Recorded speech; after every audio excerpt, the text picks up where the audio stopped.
Welcome to Moments with Marianne.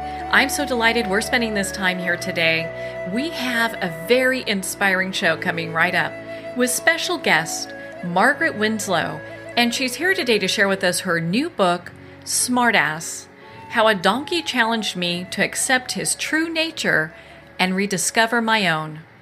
Now, Margaret is a field geologist with over 30 years of field experience in Alaska, Costa Rica, Chile, Argentina, Antarctica, and the Caribbean. Originally from Huntington, New York, she lives in the lower Hudson Valley of New York with her oceanographer husband, and Caleb boards nearby with horses and ponies where he continuously steals the show every day. So let's welcome to the show, Margaret Winslow. Oh, thank you very much. It's an honor to be asked. What a pleasure it is to have you here, and I just loved your book.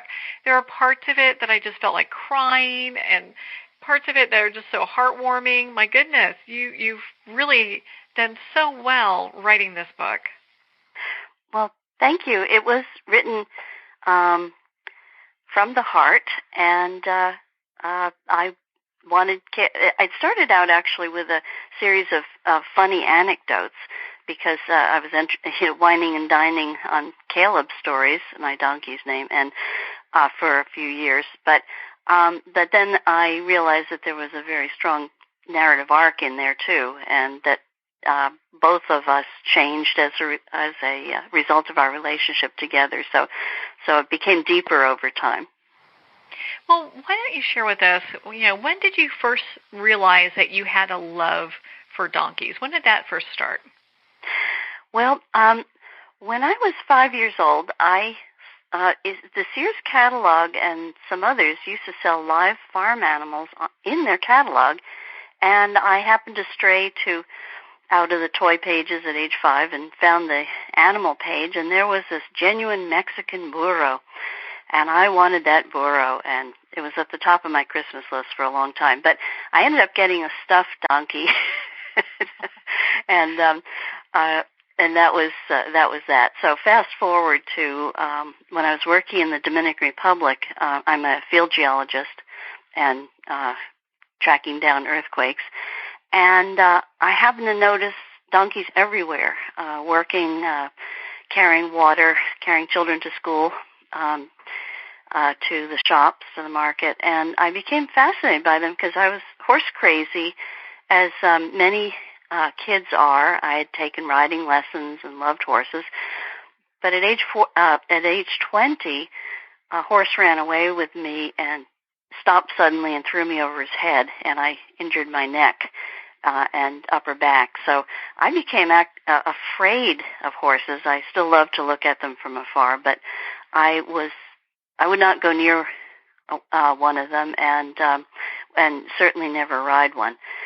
And so when I started noticing these donkeys, they sort of looked like, well, a little bit like horses with rabbit ears. But I noticed the kids weren't using any bridles or ropes, and the donkeys knew the way, up and down to the river to get the water, to take them to school, pick them up. And I just wanted to know more about them. And when I got back, I started looking things up on the web and joined a bunch of clubs, donkey and mule clubs, and then started going to donkey and mule shows. And it started from there and just kept going, huh? Yes, a long answer. Well, it's a good answer, though, because it's interesting where we get our passions from, and I love, just the story of you and Caleb, and, and it's in your book, there are parts of it that, you just want to just kind of laugh out loud, too, because you share about having a midlife crisis, but not buying the sports car, or going on this eat, pray, love journey. Instead, you adopted a donkey. Yes. I never could do the conventional thing. Well, and so why don't you share with our listeners about the story about how you found Caleb and, the first time that you guys actually connected? Okay.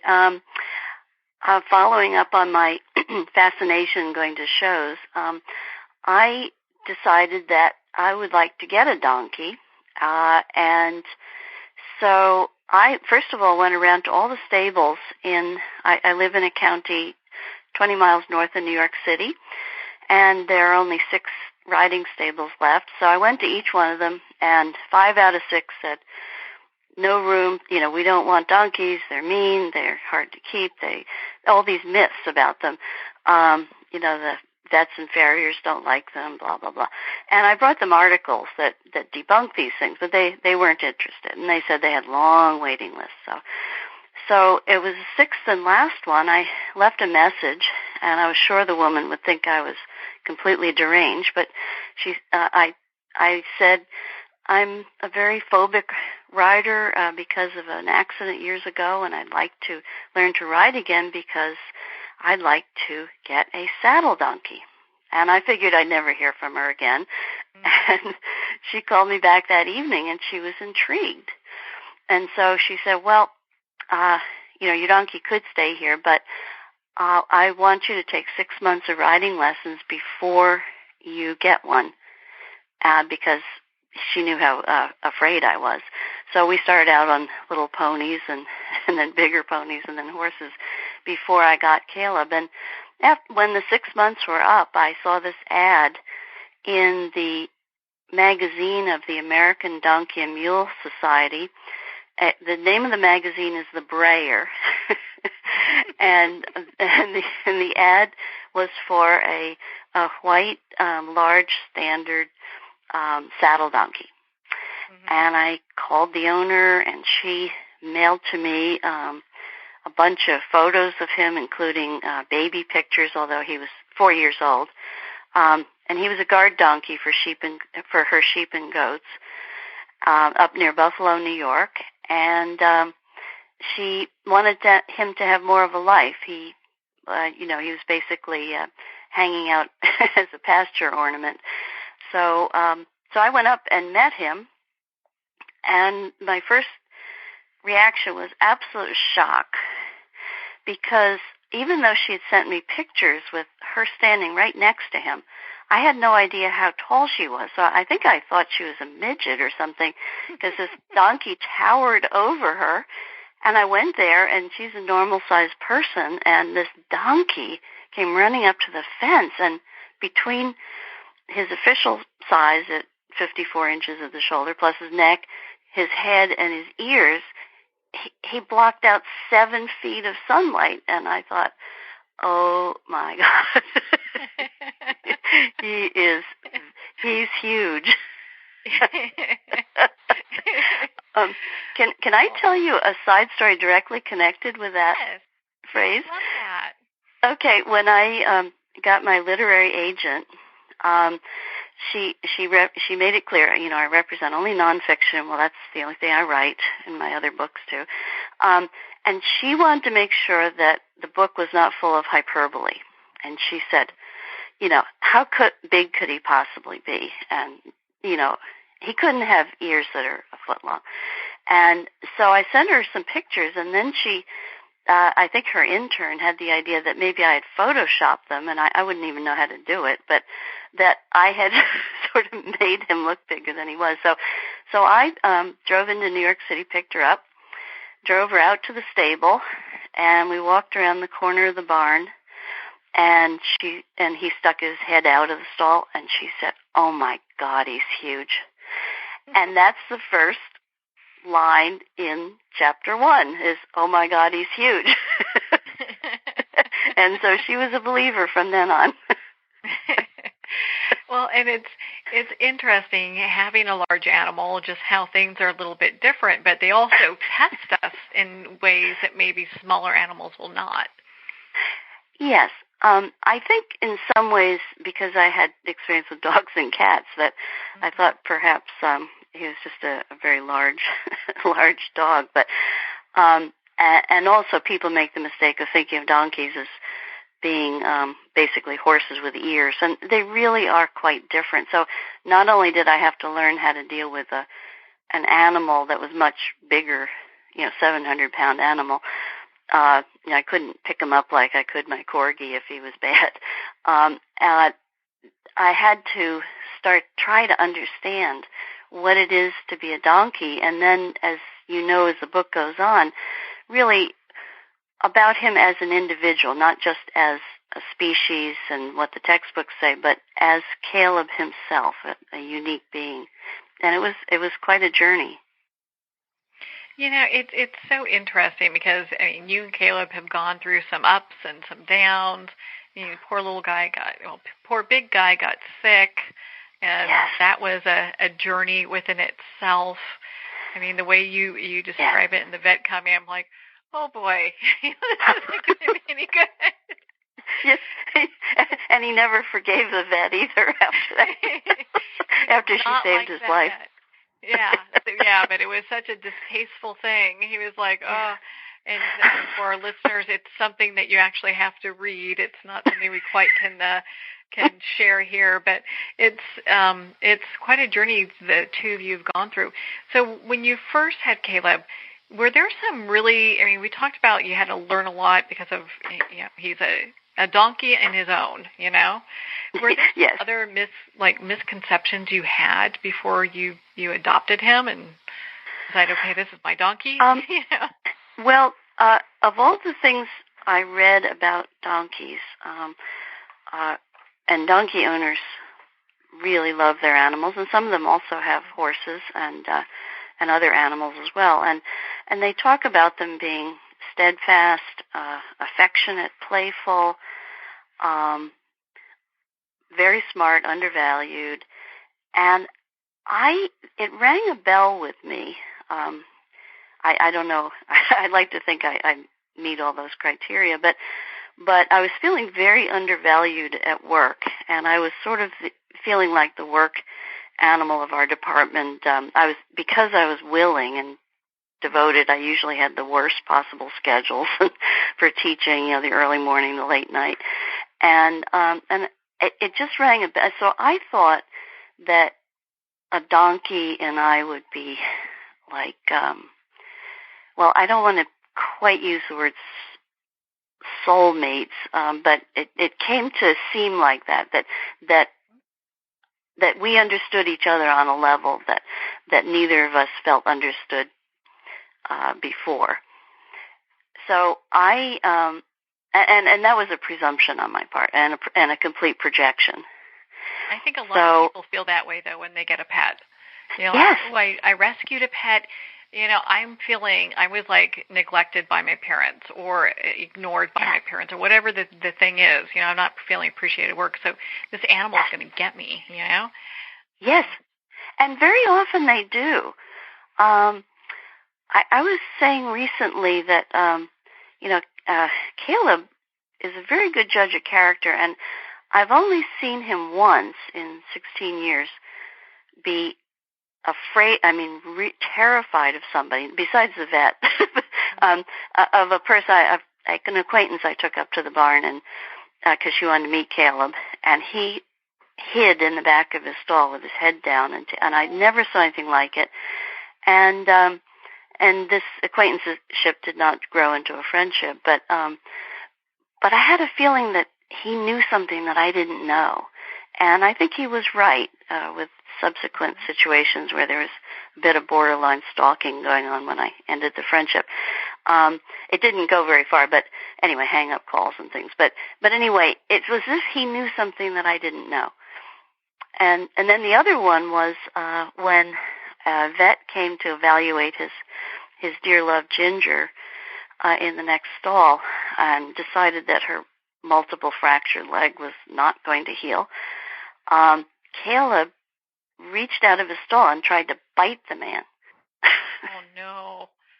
And I've never seen him go. It was like a barracuda. He was just all teeth.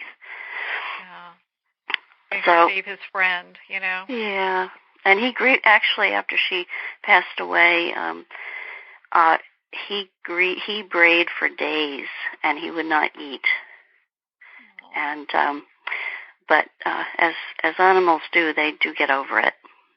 Yeah, everything goes through its grieving process, and it's interesting, because animals, they get so attached, and I'm not surprised that, that Caleb didn't go and attack the person that he did, that was bugging you.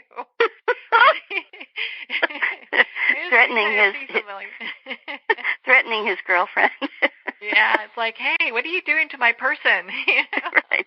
And all the man was doing was evaluating her and pronouncing a bad prognosis, but it was as if Caleb understood what he was there for. Yeah. And it's the journey of you and Caleb, I thought, was so profound, because I think a lot of animal owners can really relate to your book. It's such a sweet story. There are parts of it that aren't so sweet.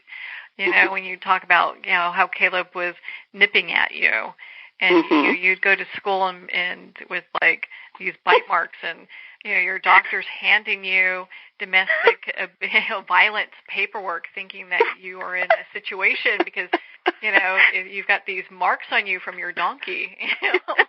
It was mortifying. But you know what? I mean, how many people are going to tell their doctor, "Oh no, my donkey did this"? So of course she's not going to believe you. Right. Yeah, that's a new one, but we've heard some stories before. Was it just a transition before the two of you got into this place where you felt you really understood each other better? Yes, and in the book, because of increasing stresses at my job, they were trying to close classrooms, and people were losing their teaching lab space, and there were all sorts of administrative space wars going on, and I, being dedicated and to education, the students, I took it very hard, and so when I went out to the stable, very often I was in a rush. My mind was elsewhere, and Caleb acted up more. He was more disobedient, more likely to nip me, or tap me with a hoof when he knew I wasn't there. Yeah. And he reminded me that I needed to be present and be in the present, which is something that was, I was always worried about things from the past and worried about things in the future. And so he taught me that, or he tried to. And then, as you know in the book, it finally reached a very bad point where I wasn't seeing him very often, and when I came, I was in a terrible mood. And he actually trampled me and injured me, and I was then terrified of him. I wanted to get rid of him, and I sent him to donkey boot camp for some tough love. And I laugh about it now, but at the time it was just horrible for both of us. But I'll tell you something. I was just at this veterinary conference at UC Davis, and the top donkey behaviorist in the world, Ben Hart, he's at the Donkey Sanctuary in the UK. He was talking about the right ways and wrong ways to train an animal. And I went up to him and I said, I did everything absolutely wrong for the first 4 years. I'd get frustrated. I'd stomp off. I whipped him. I yelled at him. I'd try something new every week, and new vocabulary, new cues. And yet I think he understood how hard I was trying. That despite the fact that, he could have not liked me at all, he knew that I was trying to have a relationship with him, I think. And I said that to the man. I didn't know if he'd think that was just a romantic projection, but he said it's absolutely true. He said he forgave you. And I just about wept on the spot because, yes, he knew I was doing everything wrong, and he was resisting it and making a fool of me. But he knew I was trying really hard to be with him in some way, and it finally came through. Yeah. Hey, it's interesting because when we, especially with larger animals, being there is sometimes can be a challenge, and being present, that they're the great reminder that, hey, you have to be here fully, or things will happen. And so he went to donkey school, donkey boot camp, And there was this part, and I'm probably going to mess this up. I don't have it right in front of me, but there's this quote in your book that talks about, how, like he basically learned a few things at the donkey school, the boot camp, but his spirit wasn't broken, and he made sure you knew that. Yes, yes. And so in the coda to the book,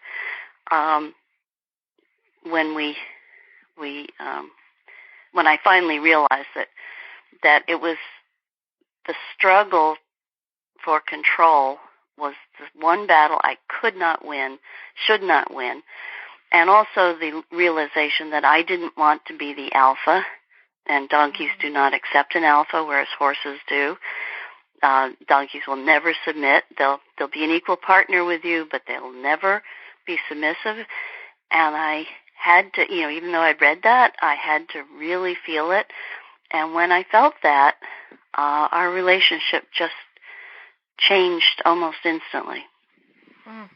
Isn't that beautiful?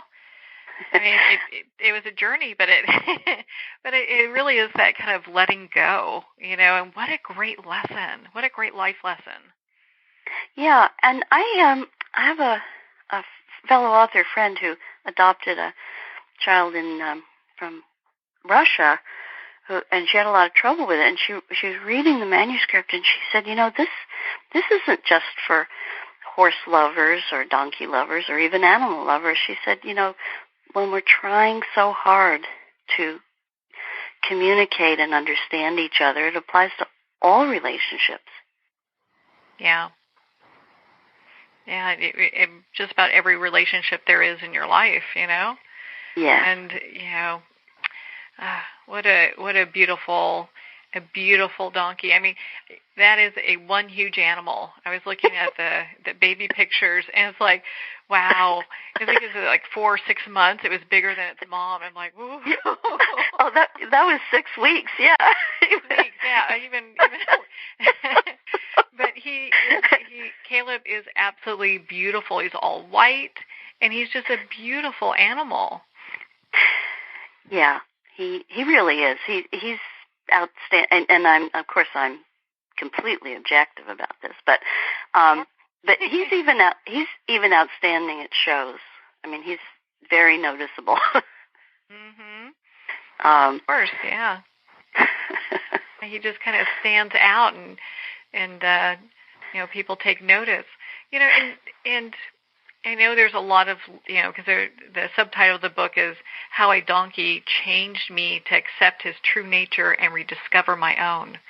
And so when we talk about rediscovering your nature, what were we're not going to cover everything, but what were like 1 or 2 other points that you've learned about yourself through Caleb? Yeah, one of them is that he challenged me to, well, I'll tell you what he did. He spoke truth to power. And he reminded me of what I'd read about medieval jesters who were the only ones in the royal household that were allowed to make fun of the regent, and of course they sometimes paid for it with their lives. But that he understood a person very quickly, and the trainers that he acted the worst with in the most hilarious ways. There was one in particular who was really arrogant, and he made a fool of her every chance he could get. And I was laughing to myself even at the time, but it was I couldn't believe that the two of them would square off. She wouldn't. She kept zeroing in on us rather than the horses and ponies present. And he continued to thwart her. And I realized that, he doesn't do this to be mean or to entertain himself, although maybe he does. But but he seemed to understand if someone was trying, like a handicapped child or me or usually, almost anyone else, he would understand that they were trying, and he'd be very good with them, especially with children. And he could sometimes be a smart aleck with me because he could sometimes get away with it, and I let him for a while. But so he seemed to see something of the truth in people, and he, without words, although he brays a lot, but without words, with his body language, he would speak the truth to people. And I think the truth was, I'm not a wannabe horse. I'm not a wannabe dressage horse. I'm not even an average donkey. I'm myself. And it really started to sink in with me that having tried to fit in so well at work and try to be non-confrontational, to be the one everyone could count on all the time, and feeling very underappreciated, that he, unlike some of his hard-working brethren in the developing countries, he expected people to treat him as an equal. Oh, why not, Yeah. We should all do it. The other thing is, and I think this is directly relevant, but horses and donkeys need to be trained differently, and that was part of the problem with these trainers, is they were thinking he was just a really bratty horse. And the reason why is horses are herd animals, and the herd is the unit that's more important than anything else for survival. Whereas donkeys grew up in the deserts of North Africa, and they had to browse very far apart from one another. So they have to stand their own ground. They usually didn't have 200 pals around in case a hyena or lion came up. They were generally by themselves. And so they will not flee the way a horse will flee. They will stand their ground and fight, which is very different from horses. And the other thing is that because horses are herd animals, they do submit to an alpha, which is why, the term breaking a horse, it's a terrible term, and it's still used, but it means breaking his spirit. Mm-hmm. You're breaking the horse in. And that's so that he'll accept the human as the leader. And you can't train a horse with negative reinforcement, with whips and spurs and tying them up on a short line and other forms of punishment. They'll just become really, really mean, and they will never forget it. But if you use positive reinforcement, which works on everybody, including horses, but everybody, they will be wonderful. They'll learn. They'll want to learn. So positive reinforcement, and some horse trainers nowadays are using positive reinforcement, but the tradition is negative. And Caleb would not submit. Caleb and his breed would not submit to unkindness. Mm-hmm. There's a tough chapter in your book that talks about that, and just how you and it seems like at that point you and Caleb kind of really came together. Yeah, and during a trail ride when I was ready to give up. Yeah. Mhm.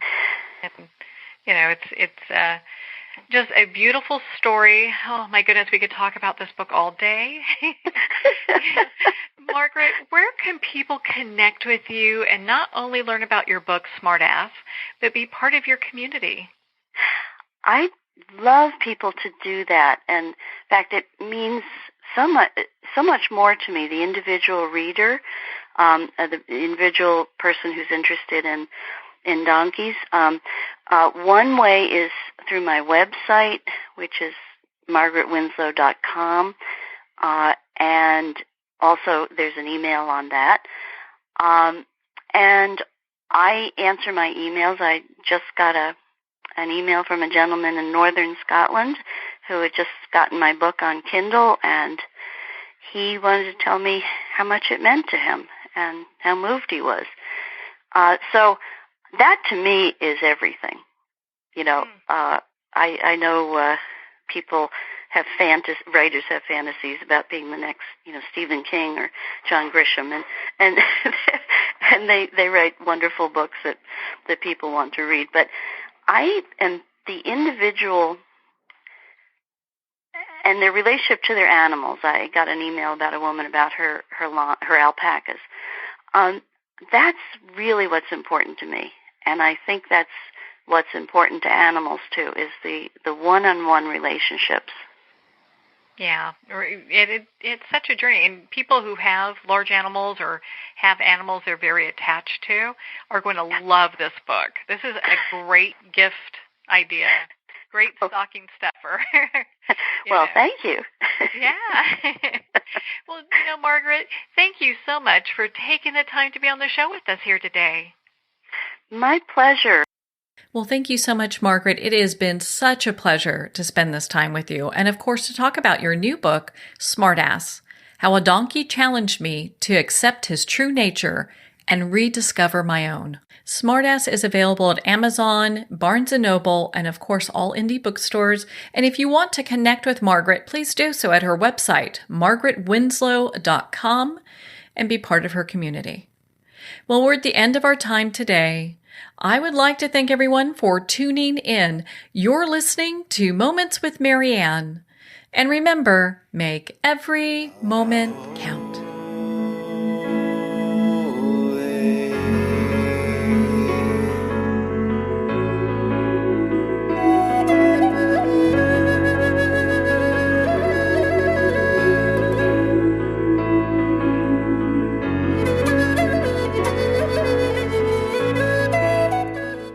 In a single moment, your life can change. Moments with Marianne is a transformative hour that covers an endless array of topics with the best of the best. Her guests are leaders in their fields, ranging from inspirational authors, top industry leaders, and business and spiritual entrepreneurs. Each guest is gifted and a true visionary, a recognized leader in her own work, and while teaching others to develop, refocus, and grow, Marianne will bring the best guest and sometimes a special surprise. Don't miss this. You never know just which moment will change your life forever. Moments with Marianne airs every Sunday, Monday, Thursday, and Friday at 8 p.m. Eastern and 5 p.m. Pacific Time. Make sure to tune in and visit momentswithmarianne.com for more information.